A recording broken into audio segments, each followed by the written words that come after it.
Kattappana government കോളേജിൽ പൂർവ്വ വിദ്യാർത്ഥി കുടുംബ സംഗമം നടന്നു. കോളേജിലെ ആദ്യ ബാച്ചിലെ വിദ്യാർത്ഥികളുടെ സംഘടനയായ മുന്നോടിയുടെ കുടുംബ സംഗമമാണ് നടന്നത്. പ്രിൻസിപ്പൽ ഡോക്ടർ വി കണ്ണൻ ഉദ്ഘാടനം ചെയ്തു.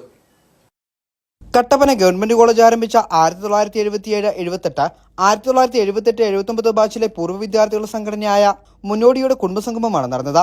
കട്ടപ്പന ഗവൺമെന്റ് കോളേജ് തുടങ്ങിയത് 1977 വെള്ളയാങ്കുടി സെന്റ് ജെറോംസ് ഹൈസ്കൂളിന്റെ താൽക്കാലിക ഷെഡിലാണ്. ഒപ്പം യാത്രാ ഭൗതിക സൗകര്യങ്ങളൊന്നും ഉണ്ടായിരുന്നുമില്ല. കഷ്ടപ്പാട് സഹിച്ച അന്നത്തെ കുട്ടികൾ വിവിധ തുറകളിൽ ഉന്നത സ്ഥാനങ്ങൾ വഹിച്ചിട്ടുണ്ട്. മൂന്നാമത്തെ ബാച്ചിന്റെ 2ാം വർഷമാണ് നിലവിലുള്ള ഗവൺമെന്റ് കോളേജിന്റെ സ്ഥലത്ത് ഷെഡ് കെട്ടി കോളേജ് തുടങ്ങിയത്. പഴയ വിദ്യാർത്ഥികളുടെ സംഘടന മുന്നോടിയ എല്ലാ വർഷവും മെയ് മാസത്തിൽ ഇത്തരത്തിൽ സംഗമം സംഘടിപ്പിച്ചു വരുന്നു. ഗവൺമെന്റ് കോളേജ് കോൺഫറൻസ് ഹാളിൽ നടന്ന സംഗമം പ്രിൻസിപ്പൽ ഡോക്ടർ വി കണ്ണൻ ഉദ്ഘാടനം ചെയ്തു. ഇത്രയും കാലം കഴിഞ്ഞിട്ടും ഈ കോളേജിനോട് ഇത്രയും സ്നേഹം കാണിക്കുന്നതിൽ ഒരുപാട് നന്ദിയുണ്ട്.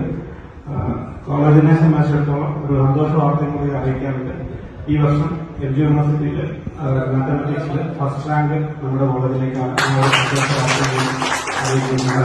അവസരം ഉപയോഗിക്കുന്നു.